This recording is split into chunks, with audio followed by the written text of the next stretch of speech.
એક વખત આ 5 આંગળીઓ છે ને એની બરાબરનો ઝઘડો થાય કે મોટું કોણ.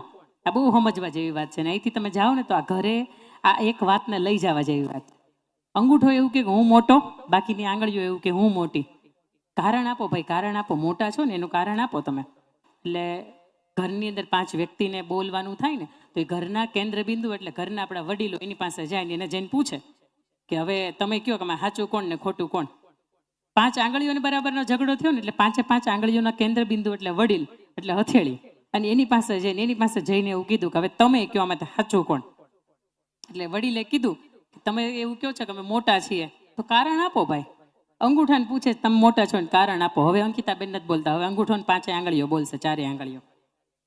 અંગૂઠાને પૂછવામાં આવ્યું કે તમે મોટા છો એનું કારણ આપો. અંગૂઠાએ બહુ મજાની વાત કરી. આ નસીબપર ગામને આંગણે સુંદર મજાનું આ રામકથાનો ઉત્સવનું આયોજન થાય. એની અંદર આવા સુંદર મજાના રાતના અલગ અલગ કાર્યક્રમો રાખવામાં આવે અને આટલી મોટી ગામની સંખ્યા છે એ સુંદર મજાના આયોજનની અંદર છેક અંત સુધી આ પારાયણનો લાભ લે. ગામ નાનું પણ કામ બહુ મજાનું. અંગૂઠો એવું કહે છે કે હું કોકને શેર લોહી ચડાવી દઉં ને આવી અદ્ભુત તાકાત મારી પાસે છે. અંગૂઠો એવું કહે છે કે ભલા માણસ તમારે આવું સુંદર મજાનું આયોજન કરવું હોય તો આમ મસ્ત ઠંડુ વાતાવરણ હોય ત્યારે કરાય, આવું ગરમીવાળું વાતાવરણ હોય ત્યારે ન કરાય એમ. એટલે અંગૂઠો એવું કહે છે કોકને શેર લોહી ચડ્યું હોય ને હું એના કામના જઈને વખાણ ન કરું અને એના કામના જઈને કારણ વગરના દુષ્ગુણ ગાઉં ને તો એ માણસનું શેર લોહી ચડ્યું હોય ને એ ભાંગી જાય, અંદરથી ઉતરી જાય એનું શેર લોહી, એનો જે ઉત્સાહ હોય ને ભાંગી જાય. અને અંગૂઠો ત્રીજી વાત કરે છે, કોકને શેર લોહી ચડાવી શકવાની તાકાત મારી પાસે, કોકનું શેર લોહી બાળી શકવાની તાકાત મારી પાસે. અને ઓલા સ્ટેમ્પ પેપરની અંદર ખાલી આમ કરીને આમ કરું ને તો દસ્તાવેજની અંદર માલિકના નામ બદલી નાખો આવી ગજબની તાકાત મારી પાસે છે. અને વાતે સાચી હતી, સમજો. આ અંગૂઠો એવું કહે છે કે મારી પાસે આટલી બધી ગજબની તાકાત છે. એટલે બાકીની બિચારી આંગળીઓને તો બીવાનું જ ને, કારણ કે આ પુરુષ પ્રધાન દેશની વચ્ચે સ્ત્રીને બોલવું એ તો અઘરું છે. છતાંય આંગળીએ સાહસ કર્યું. હવે હું નથી બોલતી, આંગળીઓ બોલે છે. આ આંગળી એવું કહે છે 5 વર્ષે મતદાન આવે, તું તો ખાલી માલિકના નામ બદલી નાખે, હું તો દેશનો રાજા બદલી નાખું, આવી ગજબની તાકાત મારી પાસે છે. હવે આમાંય તમે તાલી પાડી હતી એટલે આ મોટો છે, તમે આમાંય તાલી પાડી, હવે આ મોટો, આ મોટી છે. વધી ત્રીજી આંગળીને તરત એમ થયું સાઈઝ જો. પણ એને ખબર નથી ને આપણા ગુજરાતમાં કહેવત છે, બોલો મોટા એટલા આ નસીબ પર ગામ બોલે છે. અંકિતાબેન મુલાણી બોલતા નથી, પછી માફી મંગાવવાની આપણને પોહાય નહીં ને મોટા એટલા ખોટા. હવે તમે બોલ્યા એટલે મને બોલવામાં વાંધોય નથી. ઘણા આ મંચ છે ને, આ મંચ એવો છે કે મંચ ઉપર સામે તમે બેઠા હોય ને માઇક હાથમાં આવી જાય એટલે એ મોટા મોટા બણગા ફૂકે ભાઈ. અડધી રાતે જરૂર પડી તેથી મને કહે છે ને હું તમારો જ છું ને તમે મારા જ છો ને, તમે ફોન કરો ને તો એ કંપનીવાળા એવું બોલતા હોય કે જે તમે નંબર ઉપર ફોન કરો છો ને એ ફોન 2-3 મહિના નંબર 3 મહિના પહેલા બંધ થઈ ગયો છે. એટલે એ માણસ ખાલી કહેવાના જ મોટા હોય, પણ તમને અહીંયા જે દાતાશ્રીઓ, તમને જે કમિટીના મેમ્બરો હરિગોવિંદ કાકાને કેટલા ઓળખે છે? હાથ ઊંચો કરજો ને. તમે તમારું ગામ ચાલે, ભલે તમે ન ઓળખતા હોય તો હું ઓળખું. એના દીકરા આખો પરિવાર ક્યાં આફ્રિકા રહે છે. હા બોલો, ટિકિટ નક્કી થઈ ગઈ હતી જવાની. એને ખબર પડી કે આવો સરસ મજાનો સુંદર મજાનો કથા યજ્ઞ, આવો સરસ મજાનો પારાયણ છે. ટિકિટ બોલો કેન્સલ કરી નાખી 2-2.5 લાખ રૂપિયા. તમે નું જવા દઈ, ખીચામાં જવા દઈ. આજનો આ સુંદર મજાના કાર્યક્રમ તમારા માટે કેટલા મહત્વના છે એટલે સમજી શકાય. જે માણસ વિદેશ જવાની પોતાની 2-2.5 મહિનાની 2-2.5 લાખ રૂપિયાની ટિકિટ કેન્સલ કરી નાખતું હોય એટલે સમજી શકાય કે આજના કાર્યક્રમો કેટલા મહત્વના હોય. પણ આને મોટા કહેવાય દિલથી. અને આ વ્યક્તિ એવું ત્યાંથી આવીને કહે ને કે અંદર તમારે અડધી રાતે કામ પડે ત્યારે મને કહેજો, હું ઊભો છું સાહેબ, આને મોટા કહેવાય. અને અમે વિશ્વની ઘણી બધી સંસ્થાઓની સાથે જોડાયેલા, પણ અડધી રાતે કોકનો 3 વાગે ફોન આવ્યો હોય ને તો એ માણસને તો ઊંઘ ઉડી જાય, પણ હારે એ ફોનની કથા સાંભળ્યા પછી અમારી ઊંઘ ઉડી જતી હોય. આવો માણસ હોય ને એને દિલથી મોટો કહેવાય. આનું ખોરડું કદાચ ભલે નાનું હોય, આનો આવકારો બહુ મોટો હોય. અને આને ખોરડે તમે જાઓ ને તો તમને અંદરથી ટાઢક વળે, તમને એમ થાય કે નહીં એ માણસના કામ બહુ બરાબર ના. બાકી માણસના વખાણ થાય પણ ક્યારે ખબર? મરી ગયા પછી. માણા બહુ કામ ન હતો પણ વયો ગયો પછી આખી જિંદગી બિચારો ઘાઈ ગયો તારી હાટુથી, સમાજ હાટુથી. પણ કોઈક મરી જાય ને પછી વખાણ કરવાને, હું તો એમ કહું છું એની કરતાં બેટર છે કે બિંદાસ એ માણસ જ્યારે તમારા સામે આવે ને તો એને દિલથી એમ કહો કે નહીં તમારું આ કામ છે ને ખરેખર એને દોસ્ત મારા વંદન છે. આવા હોય ને એને મોટા કહેવાય. ત્રીજી આંગળી એવું કહે છે કે સાઈઝની દ્રષ્ટિએ હું મોટી, પણ એને ખબર નથી કે મોટા એટલા ખોટા. એની પછીની વૈધી આ આંગળી, આ સમજવા જેવી છે. 5 આંગળીઓની વાત છે ને બહુ તમને જલ્દીથી સમજાશે. ચોથી આંગળી વધી. ચોથી આંગળી એમ કીધું કે મોટી તો હું છું. કારણ આપો ભાઈ, કારણ આપો. બધાને કારણ આપવાનું, બધા વ્યક્તિએ કારણ આપ્યું. એટલે આ આંગળી એવું કીધું. અંગૂઠાએ શું કીધું તું? જમીનની અંદર કે દસ્તાવેજની અંદર માલિકના નામ બદલી નાખો, આવી ગજબની તાકાત મારી પાસે છે. આંગળી એવું કીધું દેશનો રાજા બદલી નાખીશ. આંગળીને તે ખાલી કહેવાના જ મોટા હતા.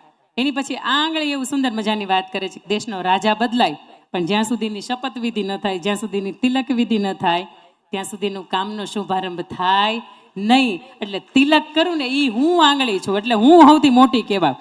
કારણ કે તમે કોઈ પણ વ્યક્તિ આવે છે, તમારા મહેમાન થાય છે, તો એને તમે તિલક કરો. અથવા તો કોઈ પણ વ્યક્તિ એનું શુભ કાર્ય કરવાની શરૂઆત જ્યારે કરી રહ્યો હોય ને ત્યારે તમે એનું તિલક કરો, પછી એની વિધિ થાય. હમણાં બંગાળની અંદર આપણે આખી સીટ આપણી આવી ગઈ, ચલો, પણ જ્યાં સુધી તિલક વિધિ ન થાય ત્યાં સુધી એના સીએમ સાહેબ થોડું કંઈ કામ કરી શકે. અને એના પછીની વધી ટચલી આંગળી. ટચલી આંગળીને એવું થયું કે બાળકની જેમ હું કદાચ કહું અઠે ગઠે, જો હાલી જતું હોય તો આપણું હાલી જાય, આખો દેશ હાલે છે, તો આપણું શું ન હાલે? અઠે ગઠે. અને ટચલી આંગળીને એવું થયું કે બાળકની જેમ હું કહી દઉં, કારણ કે નાની ને, સૌથી નાની એટલે બાળક, એટલે છેલ્લી ટચલી આંગળી. પણ તમે જુઓ, તમારી આમ મુઠ્ઠી બંધ કરો તો, મુઠ્ઠી બંધ કરો, બધા જ તમારી આમ મુઠ્ઠી બંધ કરો તો કરી કચકચાવીને. હા, હવે તાકાત તમે જોઈ, તમે કરો, બધા કરો. આજે હું કહું એ તમારે બધા કરવાનું છે. તમે કેમ હજી બેઠા છો? તમારે બધાને મુઠ્ઠી આમ આમ કરવા, ન કરે ને એને બાજુવાળાને હમ. હા, હવે બરાબર ને આમ દબાવો, આમ કોકને મારવાની હોય ને આવી રીતે દબાવો, ઉપર ઉપર રાખો, ઉપર રાખો. હા, હવે તમારી મુઠ્ઠીને તમે તાકાત જોઈ. હા, હવે ટચલી આંગળી એક બારી કાઢી નાખો આમ. હવે દબાવો. તમને એવું થાય છે કે ભેગું થયું, એમ વિખાઈ ગયું. એટલે ટચલી આંગળીને એવું થયું કે હું મારી તાકાત છે ભાઈ. તમને જેવો અનુભવ થયો ને, હું કહું કે મોટી હું છું, મને તાજ પહેરાવો, મને સરપંચ સાહેબ કયો ભાઈ. નાનાજી એમ દેખાતા નથી, 2 ફૂટના, એટલે વળી તમે અમને ગણતા નથી. ઘણા હોય ને બિચારા હાઈટમાં ન હોય એટલે આખી જિંદગી સાંભળે કે ભાઈ તારી પાસે હું છે, હાઈટ નથી તારી પાસે હોય હું. પણ એ ટચલી આંગળીની અંદર કૃષ્ણ પરમાત્મા, એ ટચલી આંગળી એવું કહે છે કે ઇમરજન્સીમાં કોઈ કામ ન લાગે ને તેથી અમે લાગીએ. તમે સમજો ને નહીં. હા, એ હું ચોખવટ કરું પછી તમને ખબર પડે. બોલા, તમે ડીમ લાઇટ છે, નસીબ પર ડીમ લાઇટ છે. એ આપણે બહુ નાના હતા ને, આપણે બેનને સાહેબ રજા ન દેતા ને, ઓલા આંબલી ડાળે ને પીપળાની ડાળે એકાદા આટા મારી આવ્યા હોય ને, એના માટે આપણા બધા કાવતરા હતા. પણ કૃષ્ણ પરમાત્મા 5200 વર્ષ પહેલા એવું કહી ગયા કે ગોકુળની અંદર અંધાધાર વરસાદ પડતો હતો, મેઘરાજા બંધ થવાનું નામ નતા લેતા, ઇન્દ્ર રાજા બરાબરના કોપાયમાન થયા હતા. અને ત્યારે શું કરવું? તો કૃષ્ણ ભગવાને તે દિવસે આખી ટચલી આંગળી ઉપર આખો ગોવર્ધન નાથને તોડ્યો હતો. એ વાત તમને મને કહી ગયા, કાંઈ નાનો કોઈ નથી ને મોટો કોઈ નથી. પણ વડીલ હતા, વડીલ અથેળી. એ હથેળી એ સરસ, એક કોઈ પણ અમારી પાસે પાઘડી એક જ હતી, કોકને પહેરાવા જેવી. હવે 5 આંગળીઓને ભેગી થઈને તો કાંઈ પહેરાવાય નહીં. 5 આંગળીઓને હવે પહેરાવાની એકને જ હતી. હવે વિચારો, આ વડીલ હતા ને એટલે હથેળી એને બહુ મજાની વાત કરી કે તમે 5 જુદા છો ને એટલે બીજા 5 ઘર કરે છે. 5 તમે ભેગા થઈ જાઓ, આવી રીતે બટકું કોળીઓ ભાંગો અને કોઈને તમે જમાડો ને તો એ માણસની વર્ષોની ભૂખ હોય ને ભાંગી જાય. તમે નિવેદ જમાડો માતાજીને તો તમે 1 આંગળીએ જમાડો, તમે નિવેદની લાપસી હોય તમે આવી રીતે 5 આંગળીઓથી જમાડો. આપણે વડવાઓ બીજી વાત કરે, તમે પૂછજો એક વખત આ વાત એ કહેશે કે તમે 5 ભેગા થઈ જાઓ અને કોઈકને જમાડો ને, સાધુ સંતો તમારી આંગણે આવ્યા હોય ને 5 ભાઈ જુદા રહેતા હોય અને 5 ભાઈની ઘરે જમે, અને સાધુ સંતો આંગણે આવ્યા હોય ને 5 ભાઈ પીરસવા વાળા હોય ને એક જ બેઠકે એને જમાડતા હોય, સાહેબ એ તૃપ્તિમાં ફેર. 5 આંગળીઓ ભેગી થઈ જાઓ અને આવી રીતે પાણીનો ગ્લાસ પકડો ને કોઈને પીવડાવો, તે માણસની વર્ષોની તરસ હોય ને એ બુઝાઈ જાય. 5 તમે આંગળીઓ ભેગી થઈ જાઓ. મારા દાદાના દાદા નહોતા બોલતા અને હજી એટલે અમે નથી બોલતા. તમારા ગામની અંદર જો આ હજી ઘણાને હાલતું હોય ને તો મારે કેવું છે, આ મંડપના માધ્યમથી તમે એટલું શીખજો કે દાદાના દાદા નહોતા બોલતા, એ ઉડી ગયા, એ કાગડા થઈ ગયા. હવે કાગડા જોવા નથી મળતા. બીજો જન્મ લઈ લીધો અને ફળિયામાં 2 દાદા ભેગા થઈને રમે છે. પણ તમારી વચ્ચે એ વાવતા ગયા કે અમે નહોતા બોલતા એટલે હજી તમે નહીં બોલતા. પણ આવા સુંદર મજાના કાર્યક્રમની અંદર આવો, 2 ઘર સામે આવ્યા હોય અને અહીંયા ભેટીને તમે રામ રામ કરો છો તો તમે ગળે મળો ને સાહેબ, વર્ષોથી જે કટાઈ ગયેલા સંબંધો હોય ને એની માથે સોનાનો વરખ લાગી જાય. આ વડવાઓ તમને એવું કહે છે કે આવા સુંદર મજાના કાર્યક્રમોનું એટલા માટે નિમિત્ત થતું હોય કે આવા બે વણ બોલતા પરિવારો છે ને એ ભેગા થઈને બોલી શકે સાહેબ. આખી જિંદગી અંદર કેટલું જીવા, કોક યાદ રાખશે તો સારી રીતે કોક યાદ રાખે. એના પછીની વડવાઓ ચોથી વાત કરે છે કે તમે જ્યારે જીવનમાં મૂંઝાઓ ને ત્યારે તમારી બાજુમાં કૃષ્ણ હાથ પકડવા નહીં આવે. એ તો અર્જુન મૂંઝાતો હતો ને, એની પાસે દીર્ઘ દ્રષ્ટિ હતી, એની પાસે ઉત્સાહ હતો, એની પાસે એટલું બધું જ્ઞાન ને પરાક્રમ ને ગાંડી ઉધારી હતો, એટલા માટે કૃષ્ણ એની પાસે આવ્યા હતા. પણ તમે હું મૂંઝાઈએ ને ત્યારે આપણી આસપાસ કૃષ્ણ નહીં આવે, પણ આપણે મૂંઝાઈએ તો આપણી આસપાસનો અથવા તો અંગત અથવા તો આપણા પરિવારનો કોઈ નજીકનો વ્યક્તિ ગોતીએ કે જેને આપણે આપણું દુઃખ કહી શકીએ. અને આપણે આપણું દુઃખ એને કીધું હોય અને એ માણસે આપણને વાહો થાબડ્યો હોય ને એવું કીધું હોય, દોસ્તાની મહેનતને વંદન છે, ભલે તું સફળ ન થયો, કોઈ ધંધાની અંદર આપણે હારી જાય અને પછી આપણે એને એવું કહીએ અથવા તો બાપને હગા પપ્પાને એવું કહીએ કે પપ્પા મેં મહેનત બહુ કરી હતી પણ કંઈ ભેગું ન થયું, અને તે દિવસે પપ્પા તમને વાહો થાબડે અને એવું કે તે તારી મહેનત કરીને બસ મારા માટે આ મહત્વનું છે. હમણાં 10મા અને 12માનું રિઝલ્ટ આવ્યું, ઘણા બાળકો હશે બિચારે તૂટ મહેનત કરી હતી, છતાંય તે માંડ 60, 65, 70% આવ્યા હશે. પણ એ સમયની અંદર આપણે એનો વાહો થાબડીને એવું કહીએ ને કે તે તારી મહેનત કરીને હું તને એને બિરદાવું છું, તો ત્યાં 5 આંગળીઓ ભેગી થઈને વાહો થાબડે. વડીલો તમને એવું કહે છે 5 ભેગી થઈ જાવ ને તો તમે કોકને વાહો થાબડો, બાકી આંગળીઓના ગણે ઘૂસતા જ લાગે. અને છેલ્લી વાત છે, વડીલો તમને મને એવું કહે છે કે 5 આંગળીઓ ભેગી થઈ જાઓ અને સામેવાળાને કોકને જોરદારનો મુક્કો મારો ને સામેવાળાનો ભૂકો બોલી જાય. આ વડીલો તમને મને એવું કહે છે અહીંયા 5માંથી તમને દ્રષ્ટિ નાની મોટી જાડી ને પતલી દેખાય, પણ 5 તમે ભેગા બેસો, 5 બધા તમે ભેગા ઉઠો અને 5 ભેગા રમો, ભેગા સુખ દુઃખની વાત કરો ને, એમાં જીવન છે. બાકી ઘણાય જીવે છે એને જીવન ન કહેવાય. સવારથી લઈને સાંજ સુધીમાં ઘાસીના ઘાણાની જેમ બળદની અંદર જેમ કામ કરતા હોય એમ દુનિયામાં કેટલાય લોકો કામ કરે છે. સાંજ પડે ને તો કેટલાય લોકો એવા છે કે આવે છે ને ત્યાં પરિવાર ઊંઘી જાય છે. કેટલાય લોકો એવા છે કે સાંજ પડે ઘરે આવે છે ને તો કેટલાય મગજમારીના ટોપલાઈની માથે શિર ઉપર મૂકવામાં આવે છે. અને કેટલાય લોકો એવા છે કે એના અંદરથી રાહ હોય કે હું ક્યારે મારા પરિવારની સાથે જઈશ, કારણ કે મારા લોકો કોઈક રાહ જોતી હોય. આ વાતના માધ્યમથી મારે આપને એ કહેવું છે કે અહીંયા સરપંચ સાહેબ હોય તોય ભલે, અહીંયા આજના આ કાર્યક્રમની અંદર કદાચ તમે હું જમ્યા પછી આપણી ડીશ ઉટકવામાં જે વ્યક્તિ કામ કરતી હોય તોય ભલે, તમે હમણાં જતા રહેશો, કદાચ આપણને પાણીની વ્યવસ્થા આપશે, ગ્લાસ કે બોટલ આપણે મૂકીને જતા રહેશું, એ ઉઠાવવા વાળો હોય તોય ભલે, વ્યાસપીઠ ઉપરના વક્તા હોય તોય ભલે, અહીંયા આજ તમારી વચ્ચે બોલનારી હું હોય તોય ભલે, અને તમારી સામે બેઠા છો તમે હોય તોય ભલે, અહીંયા બધાય મોટા છે અને બધા એક જ સરખા છે. બધામાંથી કોઈ એક વ્યક્તિ ન હોય ને તો સાહેબ કામ ન ચાલે.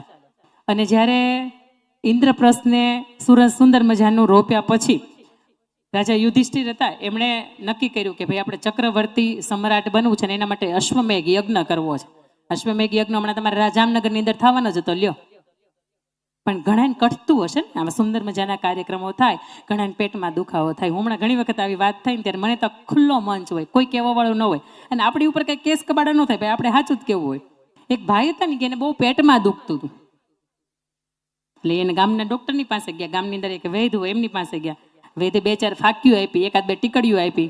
3 મહિના થાય ને તો પાછું પેટમાં દુખે, પાછા આવ્યા, પાછી ફાંકી આપી, 1-2 કબજિયાતનું ચૂર્ણ આપ્યું. 6-8 મહિના થયા ને તો પાછા આવ્યા. પછી ડૉક્ટરને ખબર પડી આને પેટમાં દુખાવાનું કારણ ગોતો, હવે ફાઇનલ ગોતો એમ. એને કંઈ MRI રિપોર્ટ કરાવવાના નહોતા, પણ ડૉક્ટરે પછી પૂછ્યું સાચું બોલ, સાચું બોલજે. હું તને એટલે નાનપણ હતો ને, તું નાનો તે તું ઓળખું છું, હું તારા ગામની અંદર વેચ છું ને, 35 વર્ષ થયા, તને પેટમાં હેનું દુખે છે. અને પછી ઓલો ભાઈ માણસ બોલે છે 3 મહિના થાય ને કે ત્યાં અમારા ગામની અંદર અવેડા બંધાય. 6 મહિના નો થાય ને ત્યાં અમારા ગામના ગેટ બંધાય. વરદી નો થાય ને ત્યાં આવી કથાઓ થાય. પેટમાં ન દુખે ને શું થાય હોય? હા, તમને એમ થાય કે આવું સુંદર મજાનું કામ કરીને ગામની અંદર પેટમાં દુખતું નહીં હોય? 1-2-5% વર્ગ આવો હોય કે તમે ગમે એવું સારું કામ કરો સાહેબ, એનો પેટમાં દુખાવો જાય નહીં, બળતરા જાય નહીં, એની એસિડિટી જાય નહીં, એનો કોઠો જેવો હોય કે કોકનું હામું જોઈ ન શકીએ. કોકનું સારું તમે જોઈ શકો ને તો ઈશ્વર તમારી ઘેરે કંઈક સારું આપે, પણ તમારે કોકનું સારું જોવું જ નથી ભાઈ. અવેડા બંધાય તો સારી વાત છે, 5 પશુઓના પેટની અંદર ટાઢક થાય. ગેટ બંધાય તો સારી વાત છે, ગામનું એક દ્વાર બંધાય છે. પહેલા તમે નગરની અંદર જતા ને તો એને દ્વાર હતા, અને સારી વાત છે ને આવા કથા પારાયણ થાય છે, કોકના જીવન સુધરે છે. માત્ર પૈસાનો વ્યય નથી, અહીં તમે માનસિક શાંતિ અનુભવો છો. કદાચ તમે વિદેશની અંદર 10 દિવસ ફરવા જાઓ, 8 દિવસ ફરવા જાઓ, ત્યાં શાંતિ થાય ને એની કરતાં અનંત ગણી શાંતિ અત્યારે બપોર પછી 3 થી 6 ના સમયની અંદર થાય છે ને તમે અનુભવો છો. ઘરની અંદર તમે કોઈ દી શાંતિથી આવી રીતે બેહતા નથી પગ વાળીને. એ આપણી પ્રકૃતિ છે. માણસ એવો થઈ ગયો છે હવે, એ ચંચળ થઈ ગયો છે. નાના બાળકો તો છે જ, પણ એને આપણે થઈ ગયા. અને પગ વાળીને હવે વર્ષોથી આ છોડી દીધી ટેવ, એટલે બેહાતું નથી. પણ તમે અહીંયા બેસો છો એ વાતની સાબિતી છે કે કથા માત્ર પૈસાનો બગાડ નથી. કથા તમારે મારા જીવનની અંદર શાંતિ આપે. તમારે મારા જીવનના કેટલાય એવા વણ ઉકેલાય પ્રશ્નો છે કે પ્રશ્નોના જવાબ તમને એવી કથાના માધ્યમથી મળે છે.